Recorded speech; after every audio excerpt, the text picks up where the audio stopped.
Good evening, everyone. So I have three primary goals in my few short remarks. The first is to kick off RecycleMania, our second year. Today's event is a culmination of Green Week at Penn, spearheaded by the Penn Environmental Group.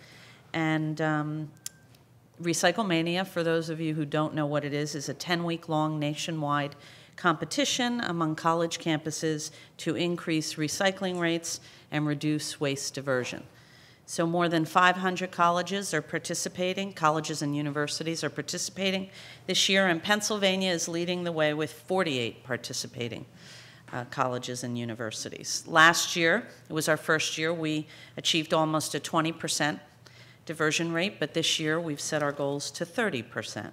So we need everyone's help to achieve our goal. In the first week, we're right on track. We've actually surpassed last year's statistics. And an interesting note is that our waste minimization rate is significantly lower than our Ivy League peers. So if we keep up first week's efforts, I think we'll fare quite well. The categories are the largest amount of recyclable material per capita, the largest amount of total recyclables, the least amount of trash per capita, and then the highest recycling rate. So in that second category, given our size, we have a little bit of an edge. It gives us an opportunity to educate our community members and hopefully change individual behavior. It's that individual behavior which will ultimately make a difference in all of our efforts with regard to sustainability. So if you want more information on the competition, green tips, a calendar of events, the art and video contests, bookstore, drink giveaways, reusable mugs, all kinds of trinkets, visit the RecycleMania website.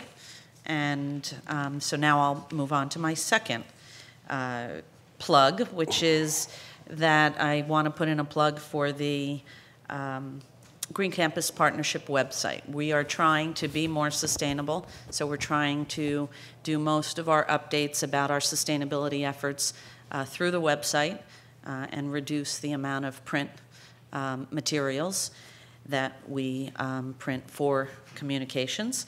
And you will get updates on our progress towards our commitment when we signed the President's climate commitments. So we hope by later this year in the fall to meet the submission deadline for our plan, and our website will give updates on all the pilot projects and the various initiatives that are going on across campus. On that website is also the Environmental Sustainability Advisory Group updates, which is a university-wide committee that I'm chairing with faculty, student, and staff representation that's helping us formulate this plan. And the categories are energy and utilities, waste and recycling, built environment, transportation, academics, and communications. I was just slipped a note to introduce myself. Sorry. I'm Ann Papageorge. I'm the Vice President of Facilities and Real Estate Services at Penn. So I encourage you to keep visiting our website to see what is happening, to get updates, and to see the progress that we're making.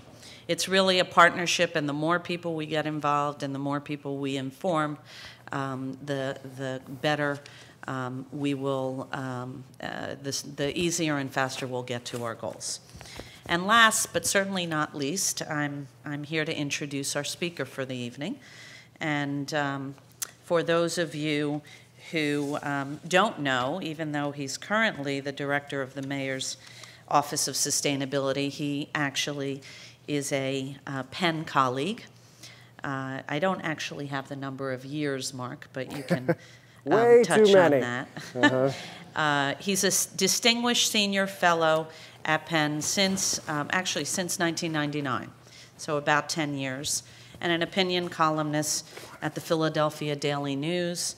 He's a graduate of Swarthmore College and received a PhD in regional science from Penn in 1986, and then went back and received an architecture degree from Penn School of Design in 2006. I think the part that, why I am so honored to be introducing Mark is his enthusiasm and passion for this subject. And here I am using notes. He's not going to use any notes. And the partnership that Penn and the city have through his affiliation and the mayor's affiliation is really a terrific one. And I think that it will help us all to achieve the mayor's goal of making Philadelphia the greenest city in the country. So.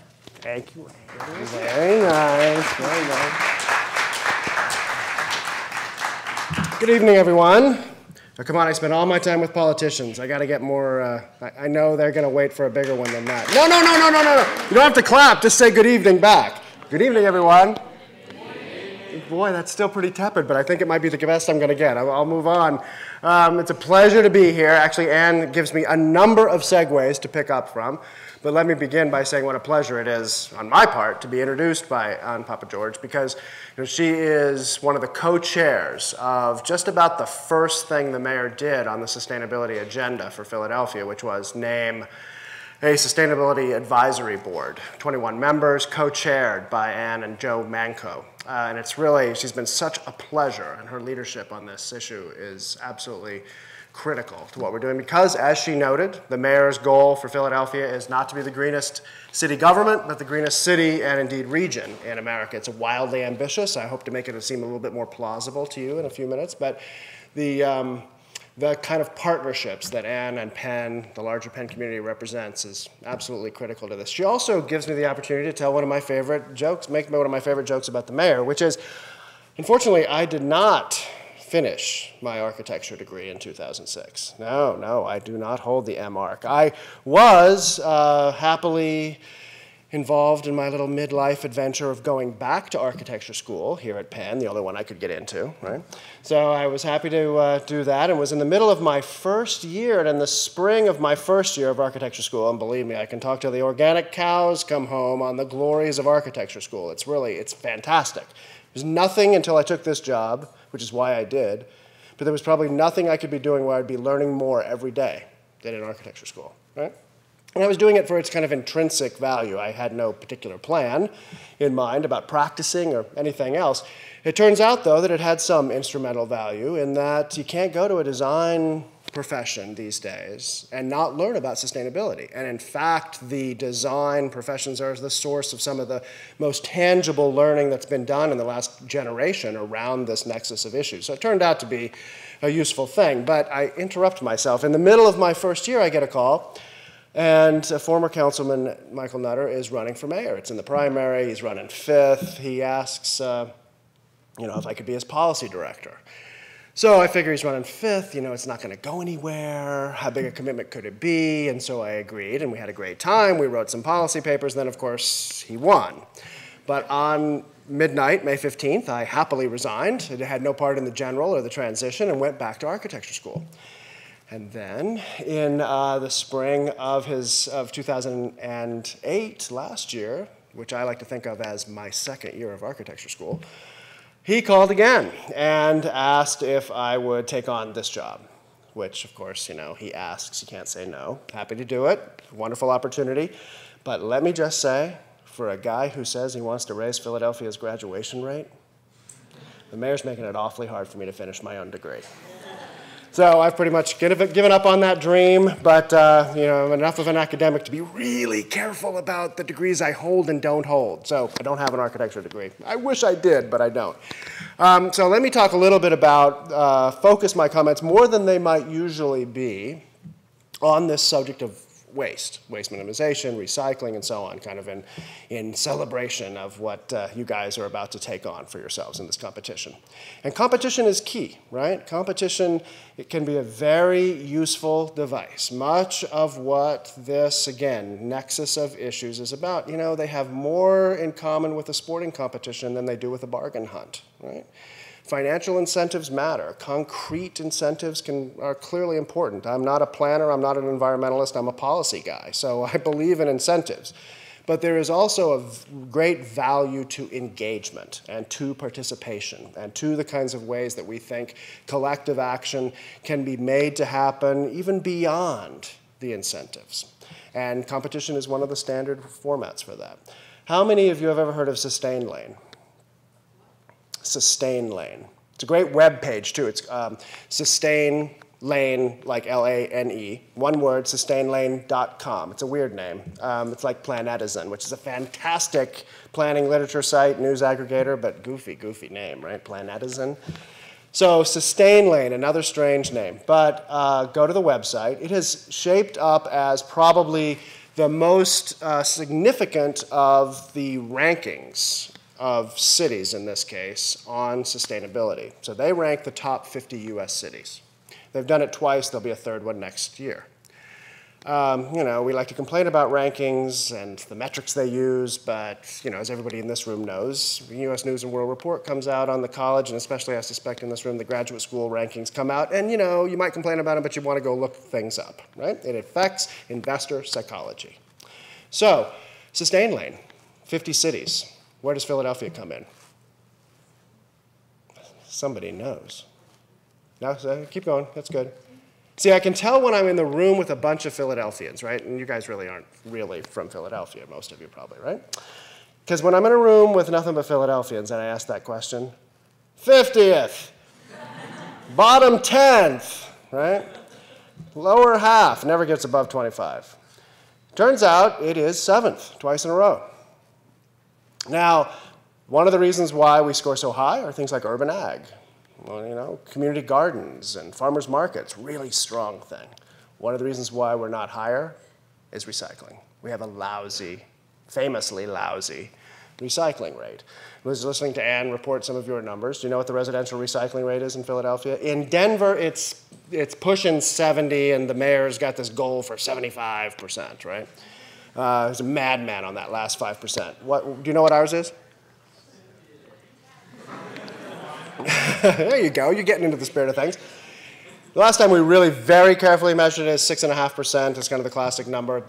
It's actually probably pushing 10% now. We've signed an executive order that will say by 2011, our goal is that it be at 18% on the residential side and 65% on the commercial side, where we do better, even though we don't really enforce the commercial recycling law, although we're starting to. So we are improving, but we have a long way to go. One of the mechanisms that we have used, you guys know what single stream recycling is? One of the mechanisms that we've deployed is using single stream recycling, which allows a single bin to take any of the things that we will recycle, which greatly simplifies, in the context of the urban settlement form, right? Our small streets and dense buildings and so on.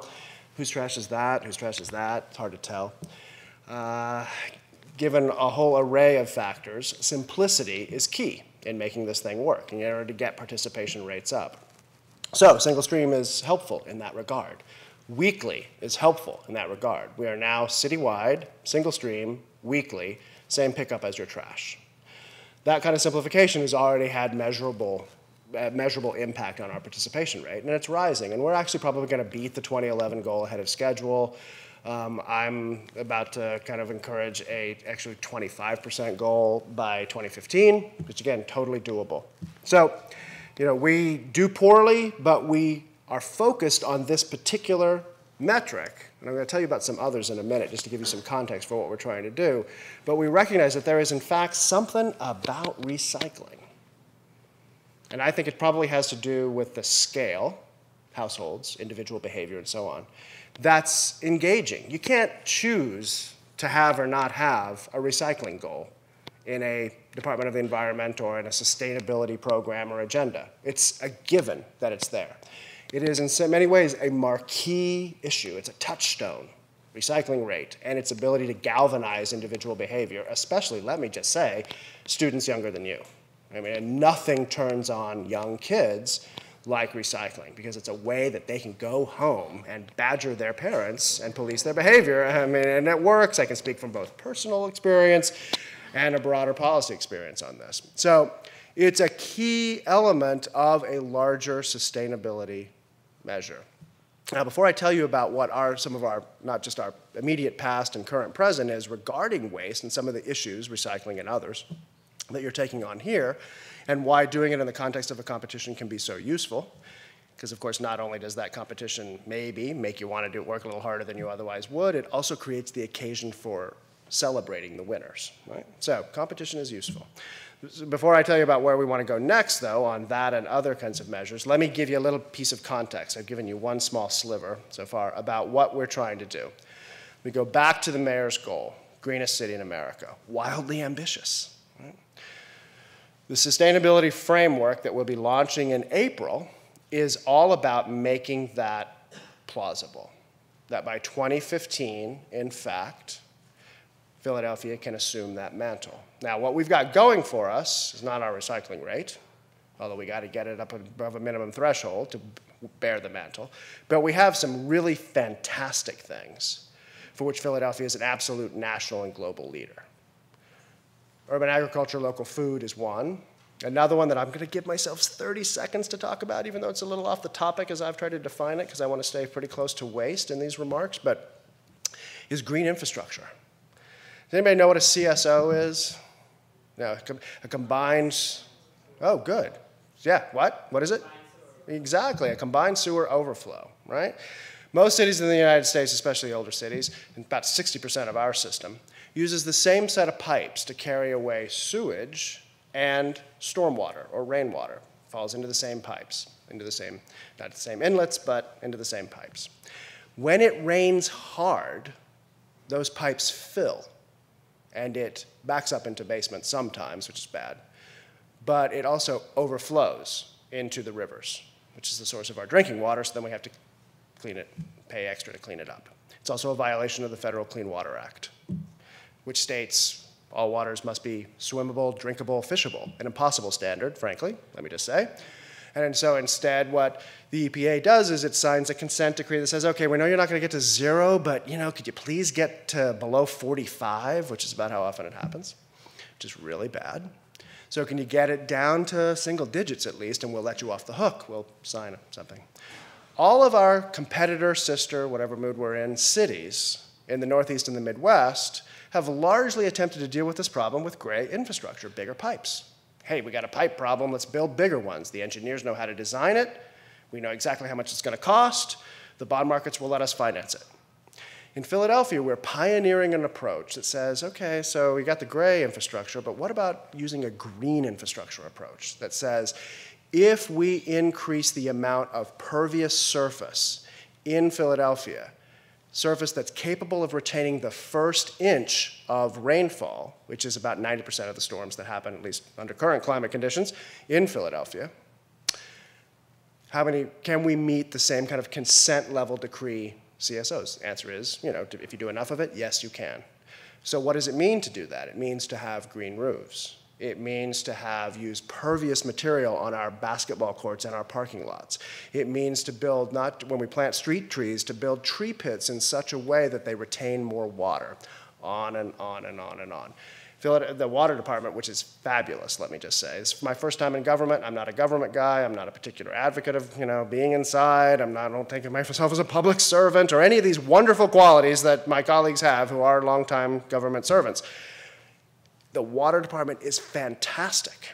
And Philadelphia was famous for many things 200 years ago. And one of the few things it was famous for then and is still famous for now is our water department. They have pioneered this amazing green infrastructure program that this new EPA is almost certain to approve. So now, it costs, these are billions of dollars, these CSO mitigations. And green infrastructure costs a little bit more, not wildly more, but maybe let's say $1 billion more, okay?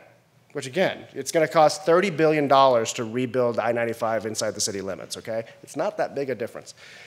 So it only looks more expensive when the ledger book that you use to tally up the benefits and the costs, and in many ways, this is what sustainability is all about as a policy matter. When the ledger book happens just inside the water department, why would you spend another $1 billion or even another $1 on anything other than the least cost? because I get the same water benefits and it costs more. But when you expand the ledger book and you have a column for, say, urban heat island effect gets reduced because of all this green infrastructure, tree canopy and so on, and that leads to 27 fewer heat stress-related deaths every year in Philadelphia, and add, when you look at non-water benefits to what is a water investment and understand that it's not really just a water investment, it's a sustainability investment, the green option suddenly looks cheaper, not more expensive. And that almost always happens. When the green option looks more expensive, it's because something's not being counted, either the cost of the gray option or the benefits of the green option. So the CSO thing alone is going to give us a claim on being the greenest city in America. But we're doing many other things. So this sustainability framework will let us, what we're doing is we're articulating, and this is actually being worked through. We've been working with our Sustainability Advisory Board for months on this, and in fact, tomorrow morning is the meeting where they get the first shot. I'm not going to share it with you guys, but they get the first shot after all their hard work of kind of seeing where we're at on this. But basically, its outlines is that it articulates 15 targets that we intend to meet by 2015, 15 by 15. One of those, all measurable, all fully measured, gaps, what we'd have to close, the ability of the initiatives that we've identified to close those gaps, on and on and on. It's kind of a mad scientist puzzle thing.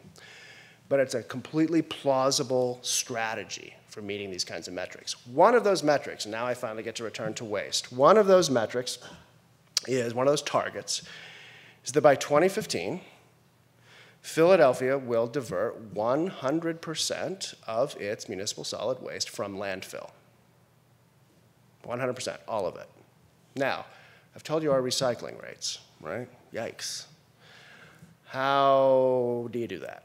And let me just also say, one of the reasons why this sustainability framework is bounded by 2015, I'm sure most of the people in this room know, this conversation typically occurs around 2020, 2030, 2050 horizon, right? Because some of these wedges, some of these things that we're trying to change require a long time and lots of effort.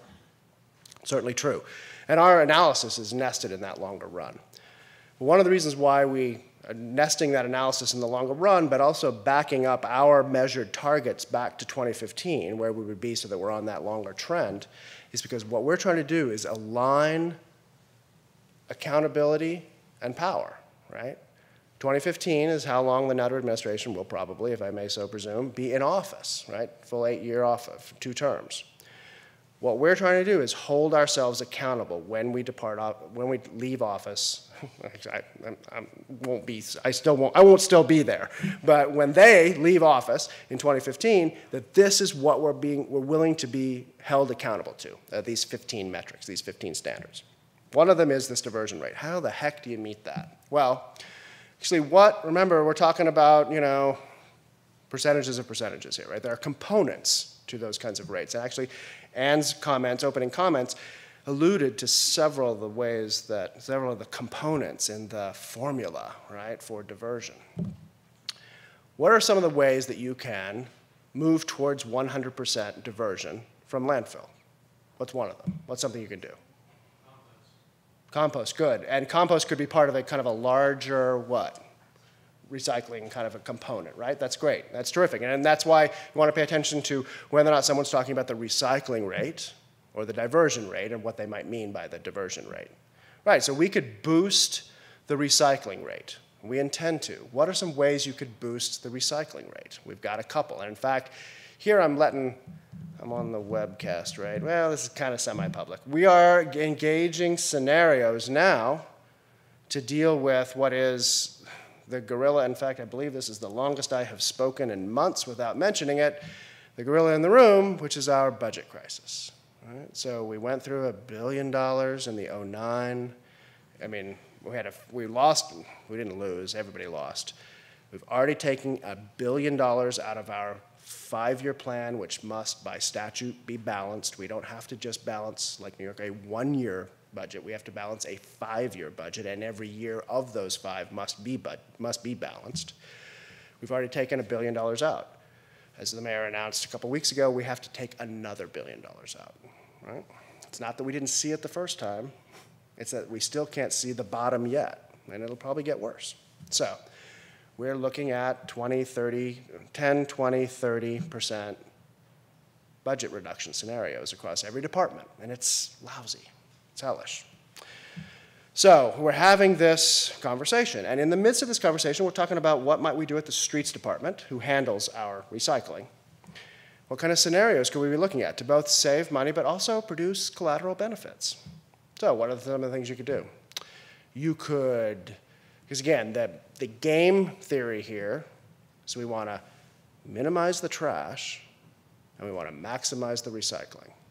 So we could do something like, I'm not announcing here today that we are doing this, but we could have a scenario like pay to throw. Right? In San Francisco, you get labels, or in other cities, you buy bags that are of a certain color. They only pick those things up. You can buy a label of a certain kind for a certain size bag. There's all kinds of fun, policy, geek things that you can do.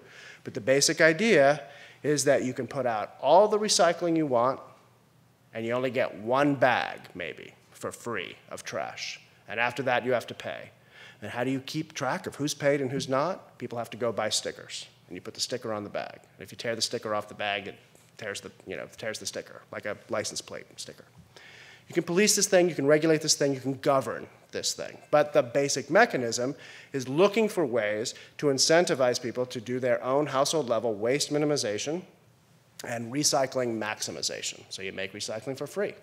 Another thing you could do, that we may do, which we're talking about now, is pick up trash less frequently than we pick up recycling. So we continue weekly recycling pickups, but we only pick up your trash every other week, or maybe once a month. So you got to store it on site. Now, does this create downstream problems? Are we going to have more short dumping? Absolutely. We got short, which is, literally, when people just go and throw things into, or sometimes haulers, licensed haulers, rather than go all the way to the transfer station or the dump. Short dump, they don't go all the way to where they're supposed to go. They stop halfway and throw it in somebody's backyard or along a train track or something. Would there be problems? Absolutely. We'll have to attend to those. Right? But we got short dumping now. Again, what this technique would do, same thing. It makes recycling more attractive and would undoubtedly increase our recycling rate. Right? And a third one, frankly, is that we could go all the way to privatize, well, there are a number of different ways in which we could privatize sanitation.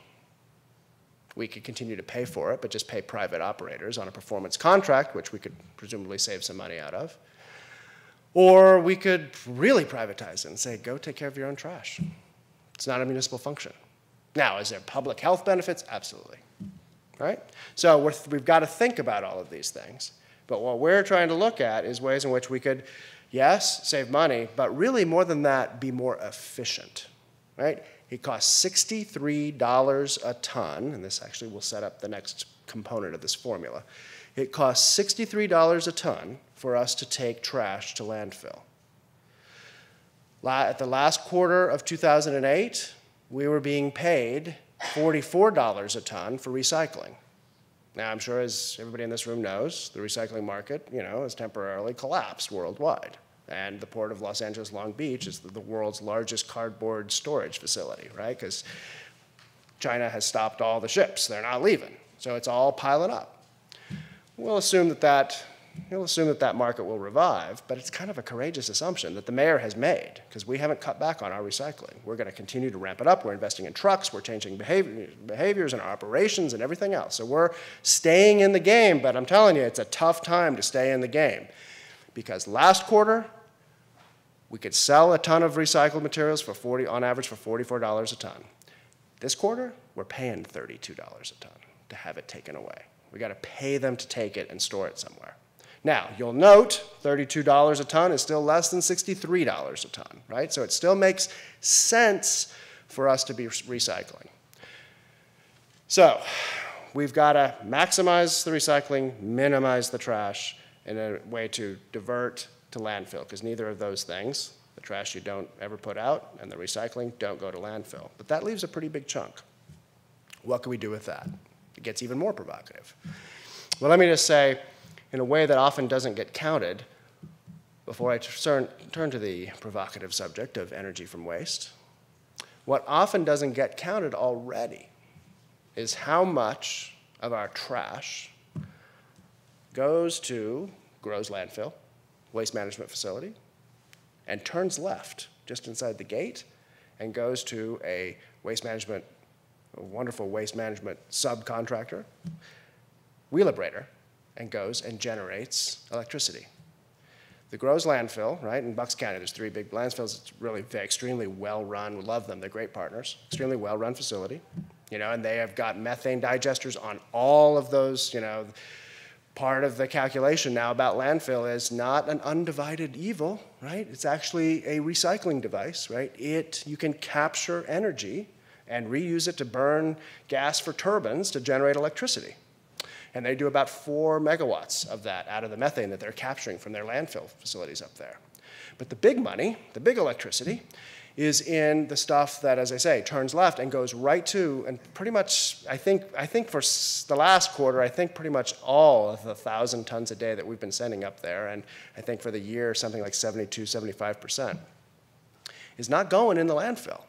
It's going to feed the Wheelabrator facility, which generates 54 megawatts, which is equal to all of the electricity in terms of, would be a capacity sufficient, because there's this difference between megawatt. I used to be so interesting. I am absolutely the most boring guy at the cocktail party.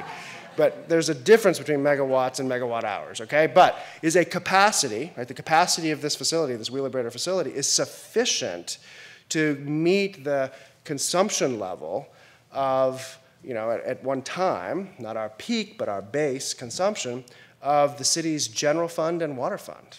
That's a lot of electricity.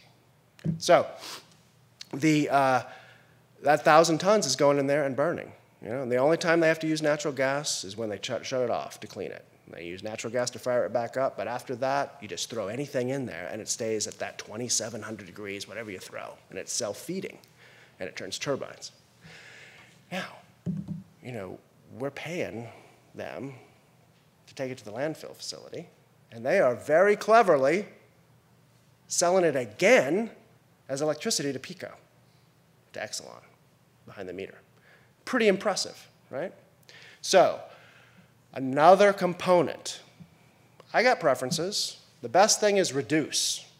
The next best thing is recycle. But there's a way to get rid of almost all of the remainder to get you to the 100%. And that is with both proven and especially some existing, which has very nice emissions benefits and higher energy efficiencies, with energy from waste. Please don't call it, especially in front of city council, trash to steam, because they go way back to 1989 and it's a big mess. And it's not trash to steam, and it's not incineration. It's different kinds of technologies.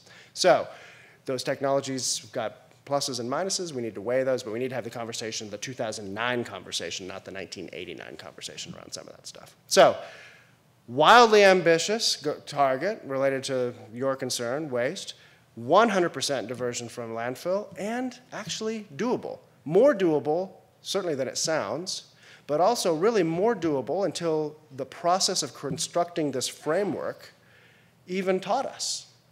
Nobody in city government really knew about Wheelabrator and where that was going and so on. So it's kind of an argument for the simple process. It's why sustain lane, it's why the President's Agreement, it's why all these pledges that you sign, the first thing you agree to do is have a sustainability framework, right? Is to engage the plan because of the things that you discover along the way. And this is one. I don't know how long I've been speaking for. Is anybody, I'm pulling my, I'm an academic, so I can talk for 10 minutes or 2 hours with no change in total content. So it's an oldie but a goodie. But I'm happy to go move into some Q&A. I would love to do a little back and forth on some of this stuff. We can talk about anything you want. We can talk about we can talk about the budget. We can talk about this larger framework. We can talk about on and on and on. I'm happy to talk about the role of universities, small and large. I mean, not universities, small and large, but the small and large contributions that universities can make to these kinds of things and partnerships and so on. But I'm happy also to be driven by your questions. So, thanks. Yes? If urban agriculture has been singled out as kind of our strongest asset, how come it's not a current legal land use? Yeah, very good, nice. It's one of my favorite complaints. Although until we were able to I'm sorry, I'm driving you crazy on this thing, aren't I? Every time you know, until 10 years ago or something, people would have thought it was wacky if we did have an agricultural zoning classification, right? But now we're starting to understand that actually it's important that we have one. Right now, you can't have a farm, right, in Philadelphia. There is no zoning code classification for everything isn't a variance or grandfathered. That's why we have so many, you know, by some counts 500, by better counts probably 280 or so, community gardens which produce food. They're not farms, but, you know, they really are. They're non-conforming uses. So one of the things that the Zoning Code Commission, another piece of work that Vice President Papa George is involved in, is looking at is the kinds of, actually a whole array of, you know, kind of green incentives and so on, but looking at this issue of, and it really only starts, right? Because once we just make it possible, that still doesn't make it really possible, right? Once we make it legal, it doesn't mean we necessarily make it likely, because that's a much better alliteration. Because, you know, there's a lot of other barriers. We got, what, 27, if we're still trying to count, 27, 30,000 vacant parcels, not all of them large enough. Some of them are just, you know, the gap tooth of a missing row house, but many of them are large enough, and some of the experience has suggested, in fact, a fairly controlled demonstration conducted once again by your fabulous water department established that, you know, you can pretty much, and this was a couple years ago, it'd probably be better now, you can make money with 2 acres, a commercial farm, right, in Philadelphia, kind of an urban ag setting. So, especially if you get free water, which that particular demonstration got. So, we've got a lot of land, but we don't know, in many cases, an embarrassing number of cases, we don't know who holds the title to that land. Right? It's a big mess. I can talk about it for a long time. But we have to develop the capacity first. We have to make it legal. Second, we have to develop the capacity to actually put it in the hands of people who can reliably make investments in it. And I can't tell you enough how big a hurdle that has been for 20 years on land in Philadelphia. And then third, we need to put in place, and again, this is stuff that we're working on, but we need to put in place a vision, a plan, an inventory that takes that portfolio of land and based on location, based on the land quality, based on a whole host of features, based on our own policy preferences that we collectively arrive at about the importance of certain kinds of activities, we need to set aside some of it for short-term use, some of it for interim use, and some of it for long-term use, and we need to decide whether farming is going to be treated as an interim use or a longer-term use. You know, there's issues in play right now. I guess I probably shouldn't talk about it. But, I mean, there's a beloved farm right now that is kind of in the sights of a developer, right? So we're trying to deal with, okay, so how much do we care about farming? And what does it mean for this farm to move to another location? What does it take to remediate and prepare the soil and make it rich? One of the beauties of these farms is the connections that they make with their immediate and, you know, farther neighbors, and you lose all of that engagement. I mean, I can, you know, tear you up on some of the stories about connections between young people in their schools and this gardening activity and prisoners in their prisons and this gardening activity. I mean, the amazing cycle that is occurring between community gardens, prisoners in the facilities, in the correctional facilities, and the food pantries in the neighborhoods, often the neighborhoods from which those prisoners came, is really amazing. So this food stuff, again, like recycling, it's a touchstone kind of issue that speaks to a variety of issues. It's an economic development issue up the supply chain. It's a workforce issue regarding the kind of easy entry, you know, and a ladder that leads somewhere, and so on and so on and so on. So it's a great policy issue as well as a engaging one. So we have to think all the way through from changing the zoning code to getting a handle on our control over this land and treating it like the asset it could be, and then thinking about, in the context of our larger policy preferences, how much of it we want to devote to farming. I mean, another thing, and I'll stop and ask for another question, is that, you know, land under agricultural production absorbs more rainwater and absorbs it more efficiently than, you know, grass. So, you know, a collateral benefit between urban ag and our green infrastructure that we were talking about before. So there's a lot of, it's a great question, and it's something that we want to work on. So I hate this, having to pick people. So here's what I'm going to do. I'm going to start here. I'm going to go front to back, and I'm going to start at the back and come forward. Okay, so once I pass your row, I can't come back to you. Yes? I actually sold my car a couple of years ago, and I bought a moped instead, a very small Vespa. I think it would be easy to park it. Apparently not. I have a personal war going against the BPA, and last year when I went to my yearly PPA court date to defend and refute once again all the tickets that I get from BPA officers who don't know what they're doing, I found out that apparently also the Philadelphia police can ticket me on private property. And the rule is basically I cannot lock my moped on anything except the bike rack, and which, of course, this information is nowhere to be found. I had to find out, when I paid, several dozens of dollars in fines. And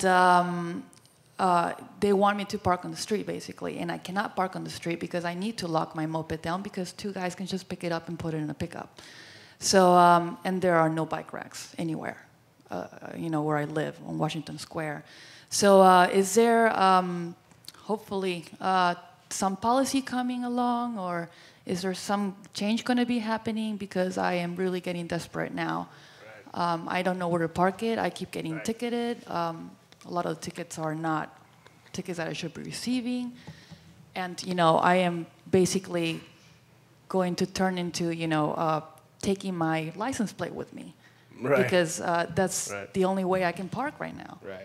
Right. No, that's terrible. Right. Well, let me say a couple of things about that. Now, see, it's a new day, right? It's the Ethical Nutter Administration, so I can't fix your parking tickets for you. And I mean, a few years ago, I would have been able to do that, but now I can't do that. So that leaves me with the policy solutions. There's Deputy Mayor Rhina Cutler, right? The Deputy Mayor for Transportation and Utilities is working on, first of all, we've hired a bike ped coordinator whose really mandate is even larger than that, although maybe we should have called it the bike ped moped, right, coordinator. His mandate's really larger than that to look at multimodal use that shares, scarce and valuable street space, right, across a variety of activities, including parking. Including the parking of, certainly bicycles, and maybe we need to, think about the boundary definitions between some of these things, which I think is what you're suggesting that we look at. So I think both the deputy mayor and the bike ped coordinator are people that, would welcome input. I don't know if there's a coalition.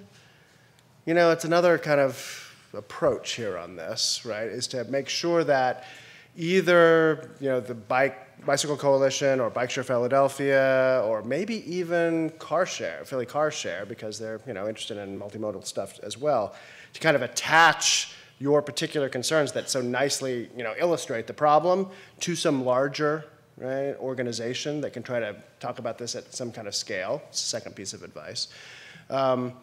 The third piece of advice is that we are working on an actual parking strategy that will increase the number of many things, including the price of metered parking, but also, which we've already done, which I think is a good thing, although you guys, Penn, as an institution, wasn't particularly happy with some of the, with some of the increases, but we're such good partners on all of this thing and looking for the benefits that a parking strategy can have. And I know you guys are working on your own big parking strategy, which is not going to help you in Washington Square.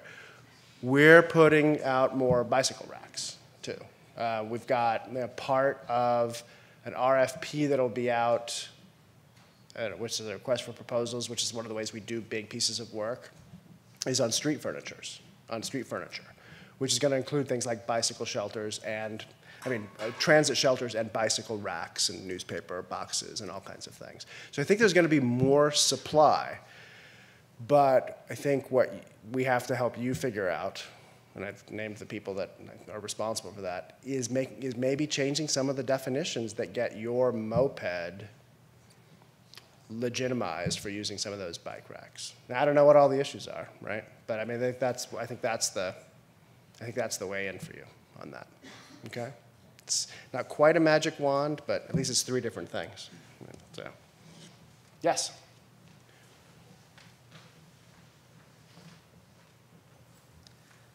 So my question is, I guess, on the scope of your position as sustainability director, and saying that the city will be the greenest city. Is that purely an infrastructure statement, or is that also addressing example, obesity in schools or, unhealthy eating habits, and how holistic is the approach of your division? Right. Yeah, it's a great question, one you got to grapple with, right? Because it's very easy. It's kind of in the nature of the sustainability label that it's elastic, right? It could be as broad as you could make it, right? And then, of course, the risk, right, is that it's about nothing, in effect, because it's about everything. And so there's no policy or political or even analytic leverage that you derive from the framework, right? Because it's just talking about the same old thing. In fact, triple bottom line accounting, right?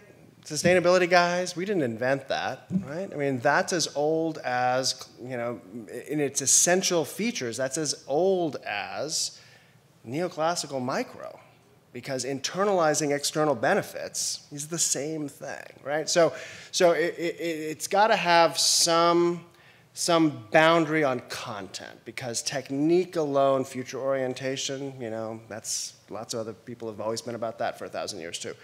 It's not going to be bound by method. It's going to be bound, I think, usefully by some content. But on the other hand, you don't want to underbound it, right? Because part of what we're doing, as some of the examples suggest, is looking for those collateral benefits. You've got to have that big ledger book, in one of my favorite metaphors. So we've got a metric. One of our 15 targets, for example, is that by 2015, 75% of Philadelphia residents will be within a 10-minute walk of local food, right? Now, that's an organizing device. And you'll notice that that's a very flexible organizing device. What does it mean to be 10 minutes from local food? Does it mean where local food might be grown? Yes, so we can talk about farming. Does it mean where local food might be sold? Yes, so we can talk about corner stores. Does it mean 10 minutes where local food might actually be on the food pantry, right, rather than canned goods, so that there has to be an education piece about maybe how you prepare fresh local food as well? Yes. Is it about food processing, which is this great 19th century and early 20th century Philadelphia tradition, right, about where we're importing bulk material and we're food processing, into cocoa, into chocolate milk, all these different kinds of things. There's a great history there. So is there a supply chain issue and a workforce development and small job opportunity, small business opportunity there? Yeah. Is there a connection to what the school district serves in the breakfast and lunch program? Absolutely. And now you're really taking on a big one, right? Because it's the contracts. So it's huge. So part of what, in practice, is going to define these boundaries is the framework's going to lead with these 15 organizing devices, these 15 targets that, aren't going to cover the waterfront, but it's going to be, unlike, say, Chicago's climate plan, which is all around greenhouse gas reduction. And there's lots of ways you can reduce greenhouse gases. You can talk about lots of stuff, but it's all still contributing to that one. We got 15 different dimensions that are important to us. So let's just talk about lots of kinds of things. But the question arises, your question, but how broad do you go? And I think in practice, you've got to proceed inductively. We go so far that we've got enough initiatives and organizational capacity to make real progress on that. So under that food one, I don't remember, but we've probably got 20 or 30 or 40 initiatives. Some of them are from public health, and they talk about nutrition, right? Some of them are going to be about some of the farming stuff that we've talked about. And we'll proceed as best we can over the years. That's why we've got more initiatives than we need in order to meet the targets, right? And kind of see how far it takes us. Because you got to stay away for the purposes of having a sustainability framework, not as a polity. Right? As a polity, we need to engage all this stuff. But I can't expose the sustainability framework from bearing the weight of everything we need to deal with as a polity, right? So if you want to talk about food, the public health guys are going to say, yeah, sure, healthy's great. Well, let's go. Local's great, right? But, it's whatever. It's expensive, or it's hard to do, or it's hard to measure, or what it really is. So let's just go with organic. Okay, organic's great, but so let's forget that. Let's go to, it's not affordable. Let's go to affordable. Okay, affordable's better, right? Because people, if you got to choose between affordable and organic, you got to go with affordable. Well, what about healthy? Okay, that's great. We really ought to have healthy. But then take it all the way back. If it goes to healthy or enough, Because this is where the public health guys will take me, right, in these conversations in the administration. If we boil it all the way back down, and for some Philadelphians, it does get to this place. If it's between having healthy food and having enough food, you got to go with having enough food, right? So you have to give up the healthy food goal, certainly as well as the organic and local. You give those up first. When you're talking about a food-centered and public health-centered policy framework, that's where you go. When you're in a sustainability framework, you make a place for food and you can articulate the desire for having, some local and so on. But that's contributing to the sustainability framework, right? So it's hard to draw bright line boundaries about where it really ends. And I think the best practice is to kind of proceed productively and be pretty transparent about what this can be about and what somebody else is going to have to deal with. Yes, sir.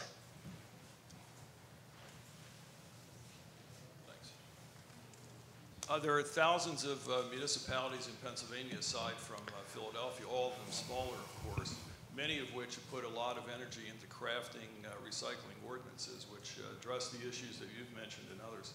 Have you talked to those municipalities about the successes and failures they've enjoyed with those efforts? Well, we have, in general, yes. Let me tell you what I mean in particular. Going back to this commitment to partnerships and also within the context of the region, we've relied on, learning best practices both from our kind of peer large cities as well as locals in the region. The Sustainability Advisory Board, for example, to which I referred, has on it the Carol Aschel, the Chester County Republican County Commissioner, who's also the chairperson of the Delaware Valley Regional Planning Commission, which is basically the constituent organization of the 535 or whatever it is municipal governments in this 9-county region, actually, and 4 states. So we've used taken something of a wholesale approach to learning those practices, but yes, absolutely. Not so much, talking to Havertown Township or anything, but talking about kind of at the regional level. Another member of the SAB is the Secretary for DEP for the state of Pennsylvania, John Hanger, right, who has responsibility for regulating all of that traffic and that, that recycling and so on. So we've got lots of points of contact with peers, both large and small, neighbors close by and cities around the world. We're a member of the C40, the group of 40 large cities around the world, which, again, I'm convinced there were 5 U.S. cities in the C40, and I really think the only reason why we're the 5th is because the Clinton Foundation thought Philadelphia was still the 5th largest city and didn't realize that it's actually Phoenix. So, but I'll take it. So yes, there's a lot of collaboration going on, and especially with Montgomery County and Chester County, because they're both so active on a number of these kinds of issues. So we've got lots of cross-fertilization with them about collaborating on some of the stormwater issues. As you guys know, a lot of these things, many of them, have nothing to do with political jurisdiction boundaries. And so stormwater management is very much a regional issue, and we've got to cooperate regionally on that. SEPTA, Joe Casey, the general manager of SEPTA, is also on the Sustainability Advisory Board. SEPTA is a regional transit organization, right, that brings to the table exactly that perspective. So, yeah, there's lots of points of contact, collaboration. I'm on the phone every other week with kind of a group of my peers, sustainability directors on cities across the country, where we have a conference call and share notes. And so, yes, it's good. Yes. Who's next? Are we done? Wow, the left side of the room's done. Last call. Okay. Sorry. This is a follow-up to Noah's question. Wherever you decide to draw the boundary around the scope of your work, how do you plan on communicating your initiatives to the general public, and how do you get a room full of people from Philadelphia to answer number 1 and not number 50 when you ask the question? Right. No, it's good. Engagement is a critical piece of this in a bunch of different ways. First, we're bolstering our web presence, right? So we want to be able to kind of collaborate. I've lost count, but last time I counted, we've done 110 public meetings in the last 6 months, talked with 4,000 people. The next 2 months, rather than me just kind of going anywhere to talk to anybody about anything, we're engaging community and professional groups in a physical way in February and March with the draft of this framework. But we also want to deploy technology, both kind of Web 1.0 type technology, where we've got a web page and we use it to capture folks and create a little space for at least some feedback and so on, and some announcements. You know, the draft will be on there for people to have a shot at if they don't want to attend a meeting. But also more Web 2.0 type stuff. I mean, New York City is not going to go plant, which is one of their goals, it's not going to plant 1 million trees, right? What New York City is doing very smartly is they're building the capacity that lets people report that, hey, I just planted I had a tree pit in front of my house, the tree it's been gone for as long as I've lived here, I decided to plant a tree there. Okay, so that's not a tree that city government knows got planted, but it is a tree that should count towards a 1 million tree goal. But in order to count that, you gotta deploy technology, in effect, to really to do it on planet Earth, to allow people to make those kinds of reports. Right? It's the Obama campaign. You know, it's Obama holding up, who's got a cell phone, right? Text this number, right? And all of a sudden, you got 4 million phone number addresses, whatever the heck you call them. I'm a little old to know. So he's got this huge database, right? And they start sending blast texts out. So using the technology to allow people not just to be informed, kind of old school, about what you want them to know, but also to be engaged, and even more new school, let them do what you want, right? Let them do your goals, taking on your tree goal, right? When you've planted the trees, let us know. And another thing is, this is one of my favorite pet projects, is because it's, and I'm using it not just because it's my pet project, but also because it's really about engagement. It appears to be something else, but it's really about public education and engagement too.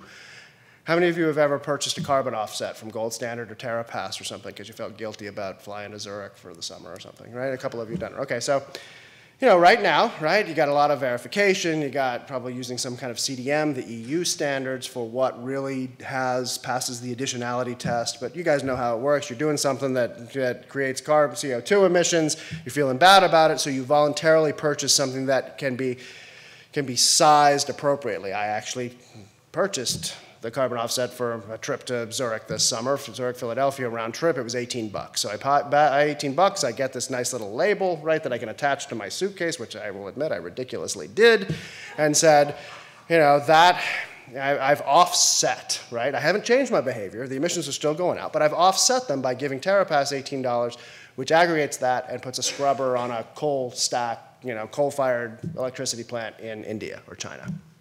Okay, so lots of policy debate about whether that works or not, or it doesn't really reduce it, but you know, so what's it doing? But it does raise money. So what we're doing in Philadelphia is we're going to have a local carbon offset program that says, hey, don't go to, and I know TerraPass or Gold Standard, or one of them was invented by a couple of Wharton kids, so I hate this, but the marketing is, hey, don't go to TerraPass, don't go to Gold Standard. You know, you feeling bad? We've got a carbon calculator. It's right here. It's the U.S. Forest Service, right? It's as official as it could be. You have an array of behaviors. You don't like them? Calculate. Here's what you owe. Here's what you owe the Earth, right? Don't pay for the remediation in China or India. Pay for it right here.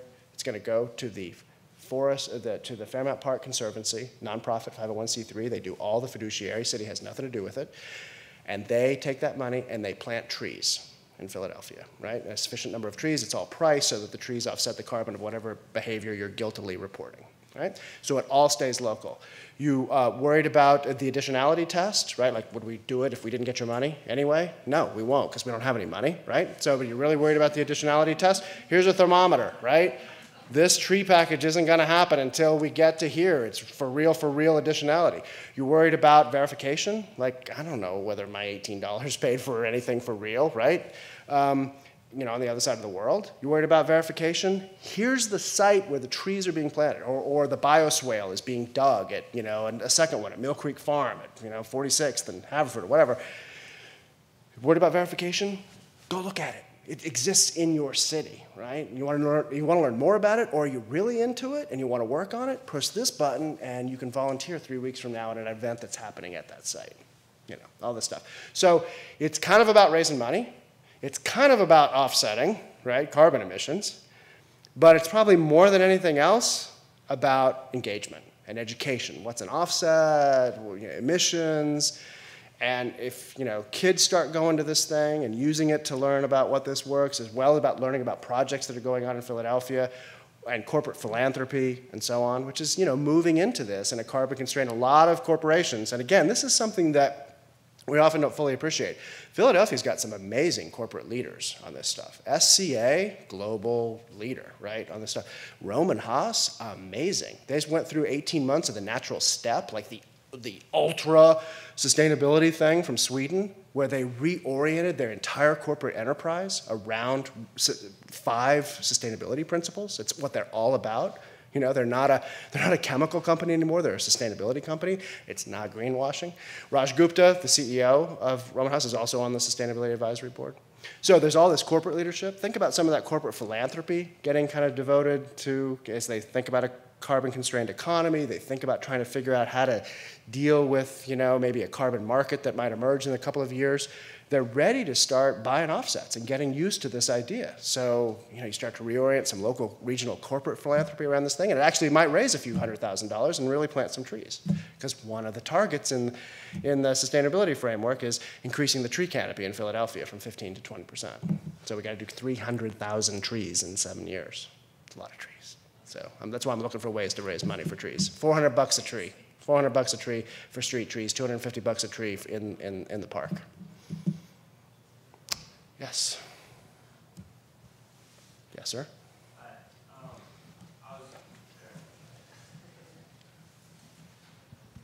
This was to comment on this energy for waste program where you said that they can take this waste from the landfill, turn energy.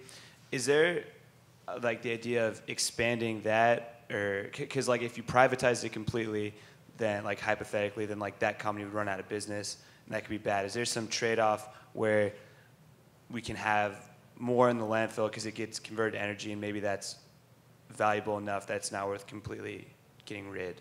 Is there some maxima? Yeah, that's a great question. If I'm following you, that's a great question. That some people don't like having a conversation about energy from waste because of some of the trade-offs that your question is suggesting. Geez, if some of this stuff becomes more valuable to gasify, to turn it into electricity, than it is to recycle, what might happen to our recycling rate? Now, I got to tell you, I am enough of a market-based guy to say I certainly want to know what it's worth in either of those two things. And I certainly want to know. And maybe we can have a conversation that's about more than the dollars, but I want to start off with what's knowing. But sometimes it creates exactly some of those trade-offs. And landfill, in fact, it's the new way to think about landfills, right? It's a much more complicated thing.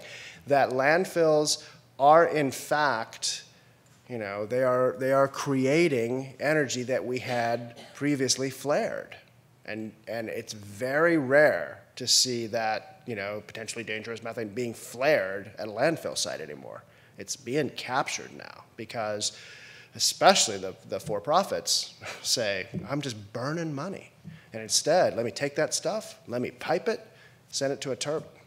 So, yeah, there are a bunch of trade-offs about what is going to be more valuable. And those trade-offs are going to become much more salient, right, as energy prices over the secular long run go up. Carbon energy prices go up.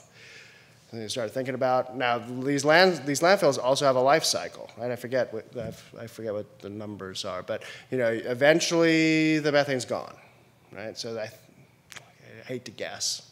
They've got some kind of a life that's 20 or 25 years or something, and they peak and they fall off and so on. So, in the end, you're still stuck with some landfill. But we've at least learned how to take, for the beginning of their life, we've managed to close one loop on what had formerly been wasted energy.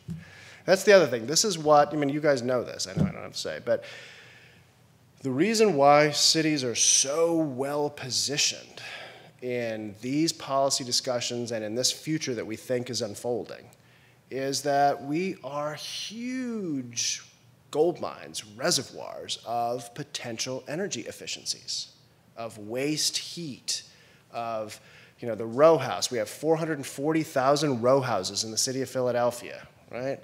Almost all of them need more attic insulation. 95% of them have got black tar rather than white or some other cool roof. by far the cheapest way to reduce our energy consumption. And that is basically the same thing as buying more, right? In the end, you save a megawatt, you build a new megawatt, it's the same thing, right? The cheapest additional unit of energy out there comes from conservation, comes from efficiency, not just turning it down, but making it work better. And buildings are where that efficiency can be most cheaply harvested. You can't beat painting a block of row houses with silver cool roofing material for reducing both the collective urban heat island effect and also the private energy costs associated with maintaining the building. And then attic insulation and window sealing and on and on and on. For $1,000, for $2,500, you can get huge returns, 20, 30, 40% on reduced energy consumption. You can't build it for anywhere near that cheap, and you can't get it in the suburbs that cheap. So cities are major sources of strength in the policy debate that's shaping up in Washington right now and will unfold over a few years. We want a carbon-constrained economy because Philadelphia was built at a time of relatively high energy and transportation prices. We got the perfect urban form for that kind of way of living. It hasn't been worth anything for 50 years, right? Who cares, right? In a world where, you know, your food comes from 1,500 miles and everybody drives 50 miles back and forth between work and home, you don't want to live in Philadelphia. You want to live in Phoenix. You want to live in Atlanta. But in a world where energy prices are not falling, but are rising, that's a world where, you know what?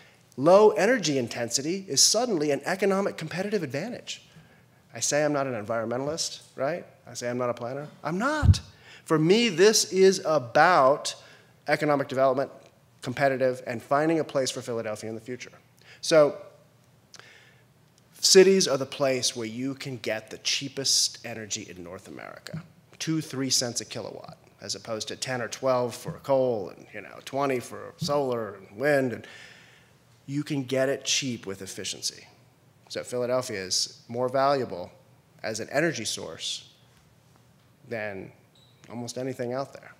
We just have to position it that way. Yes. Sorry, I guess I got a point. Yeah, whoever somebody coming up. Hi, so I have a ton of questions, but I'm going to limit myself to one that relates most. Wow, I thought you were going to say 4. Okay. No. So as a grad student, I live in apartment buildings, and in Philadelphia, there's really no incentive for apartment buildings to initiate recycling programs. Is anything being done to incentivize this or create policy that requires apartment buildings to recycle? Great question. Actually, you know what? We do have an incentive. We just don't enforce it. We have a commercial recycling code. They're breaking the law if they're not recycling. Yeah. So you have to recycle. You got to recycle in office buildings and apartment buildings. You got to recycle. Now, part of the problem, because we have been so negligent, let me just say not the Nutter administration so much, but for 20 years, because we haven't really actively enforced the commercial recycling code, people have built buildings with 1 trash chute instead of 2, and loading docks not big enough to store recyclables, and they've adapted to our lack of enforcement. And so we got kind of a big problem, right? And it's gonna take a while, although I don't know what the setting is, in your building, I'm not gonna speak to that. But, for some places we've invested in buildings that are gonna be harder to recycle from than they should, right? And so we're gonna have to figure out how to help them get, in the right place. But yes, doing what we call public recycling, which is on the street and at special events, and also commercial recycling, which is the law. And there are a number of initiatives that I probably shouldn't get ahead of, but in terms of announcing and really talking completely through, but thinking about ways where we can both enforce and incentivize, because a lot of it, our commercial recycling rate is much higher than our residential, right? Because anybody who knows what they're doing in property management, is worried more about how to make sure you recycle than making sure they get it down, because it's valuable, right? So they're making money out of it. But property owners are either unaware of that, lazy about that, charging you so much they don't really have to care about making even more or whatever, right? And so we need to make sure that we actually impose and enforce a full recycling, commercial recycling regime. So it's a great question. We're on it. It's important. It's not as bad as our residential recycling, but it needs to be much better. Yes, sir.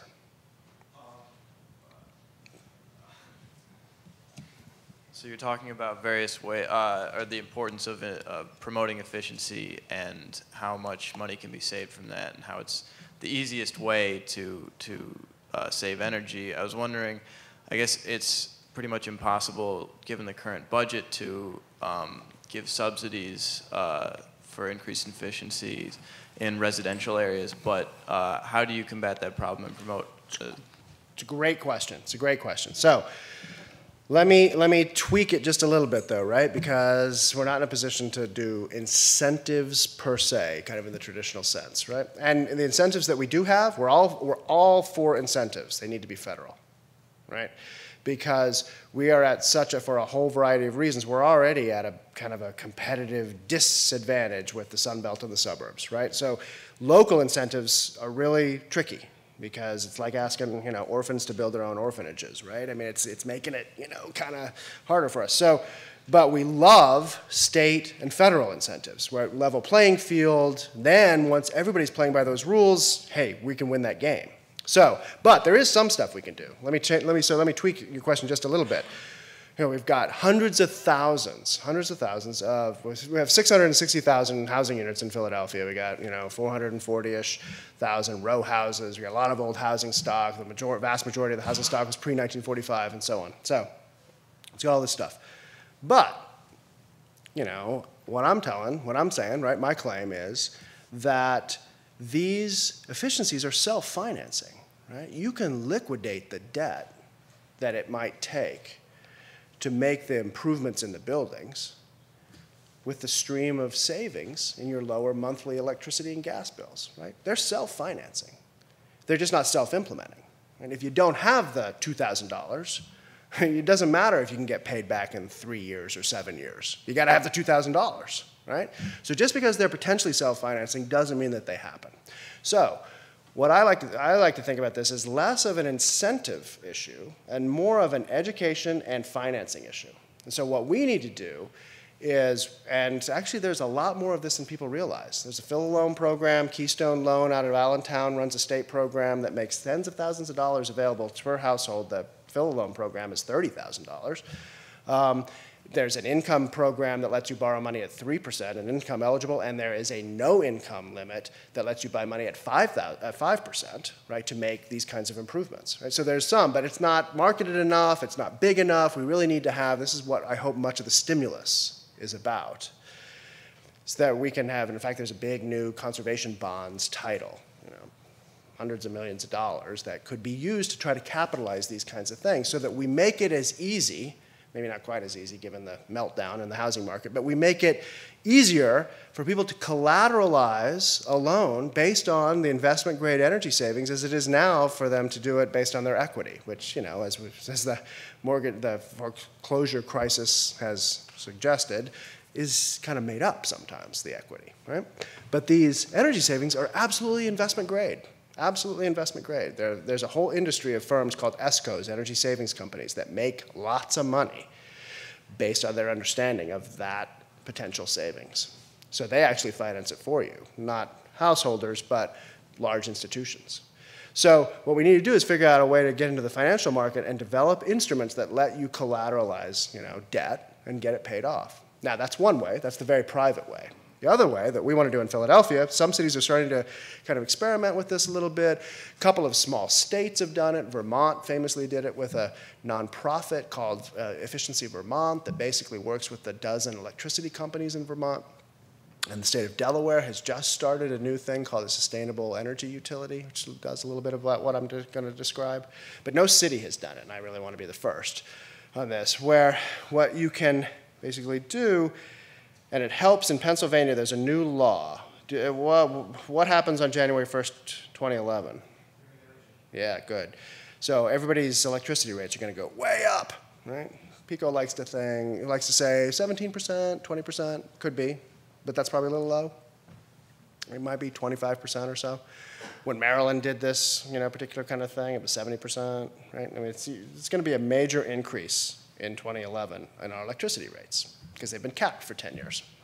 So it's going to go way up. Now, part of dealing with that is that there's a new piece of legislation in Pennsylvania called Act 129. I am absolutely the most boring guy at the cocktail party. I promise not to get too deeply into the weeds in this, but suddenly PECO and all electricity companies in Pennsylvania have got to reduce their base load, their consumption, by 1% by 2011 and by 3% by 2013, and their peak load, their demand, by 4.5% by 2015. That's a lot of electricity. That's a lot. In the PECO service territory alone, about a third of the electricity is spent on housing. It's the same thing as reducing the electricity bills of 200,000 houses by 20%. It's a huge amount of electricity. They have no idea how they're going to do it. So then there's a mechanism there, blah, blah, blah, but they have this big mandate. So what an authority could do, you could rely on banks to help offer people loans so they could do it themselves, and you could do that, and we should do some of that. Or we could start to bundle, especially at scale, and this is where the stimulus might come in. We're going to do 50,000, 100,000. Philadelphia does 5,000 weatherizations a year now. Let's make it 10 times as much. Let's do 50,000. Let's do 100,000. Let's spend $250 million doing 100,000 row house installations, right? Make some green jobs, lower people's energy bills, and so on. And let's pay for it with the stimulus money. But that's only 100,000 row houses. We've got 300,000 to go. Let's ask people to pay back over, say, the 5, 6, 7-year payback period. We just say your energy bills aren't going to go up. We're going to keep the savings to replenish this fund so that after a few years it's built back up and we can move on to the next 100,000 row houses, right? So we use public money and say some of the payment mechanisms like the utility bill. How do you pay it back? You could pay it back on your electric bill, which is the smart way to do it. We're not sure the utilities want to go with that. Or you can do what Berkeley does. You can pay it back on your property tax bill. And these collection mechanisms mean that whoever's funding this money, so let's say we don't get any stimulus money, we go to some big bank to say, just let us capitalize this, or go to the bond market. Lowers the cost of borrowing the money because, people pay, although not everybody in Philadelphia, their property tax bills or their electricity bills. Or, hey, maybe it's a home of Comcast. Maybe we ought to put it on your cable bill, right? But these kinds of payment mechanisms lower the cost of borrowing. So there's lots of ways we can do this in the public sector, too, to where we're pursuing the public interest, using our debt financing capacity, and organizing this thing at a scale that's big enough to where we could actually build a whole new job training component around it. So that we've got, we train 3,000 people to actually do this work as well, and on and on and on. So I think you're asking exactly the right question. How do you really make it happen? And how do you pay for it? And the beauty of this particular thing is that it's got internal financing. You just got to figure out how to tap it. Yes, sir. All right. So we talked about the benefits of engaging people through competition. And as we see with Philadelphia wanting to be the #1 city in the country and RecycleMania, is there any plan of doing neighborhood-based competitions or block-by-block competitions to achieve the 15 or more goals? Yeah, absolutely. One of the things, in fact, this is one where probably the best teacher on this is actually universities, and their portfolio of dormitories or something, right? Where Oberlin famously, but other places as well. I know you guys are starting to put a little bit of kind of feedback mechanism with your meters in the lobbies of the high rises, I think. Of course, at Oberlin, they got the glowing orbs and everything. It's this great big deal where dorms are competing with each other. Universities are, good places to learn about doing some of that engagement. And so absolutely, one of the ways we want to use the web, right? In addition to this kind of the transparency, what are our goals? How are we doing? Hold ourselves accountable to our performance. But is also to start setting up neighborhood-based and school-based, right? Especially in the schools. I mean, the kids, they're going to go crazy for this stuff. Now, we may have to start picking it up. School recycling, don't get me started. The kids want to do it. It's hard to pull off. But setting up these kinds of, possibilities, which are both about the competition, but really much more, I think, about the engagement, the education, the enthusiasm about that thing, right? So, I mean, for people to play a game, they got to know the rules, right? To know the rules, they got to learn them, And so there's an opportunity for teaching around this stuff. So, and technology, again, can be a real, both, well, technology and political authority, the charisma of the mayor, right, can be two very powerful instruments in that. So I think that's great, trying to leverage that. And again, this allows me, because I believe it's the last question, this allows me, to kind of close where I started, which is this thing is only going to work with partnerships. It's that mayor's challenge. It's all the steps we've taken with, external partners and the advisory board and institutions like this one, is that if you really want to make this lift, because it's a very heavy lift, you got to get everybody helping you, or it's just not going to happen. So it's a great question and a nice one to end on. So thank you very much. Yeah.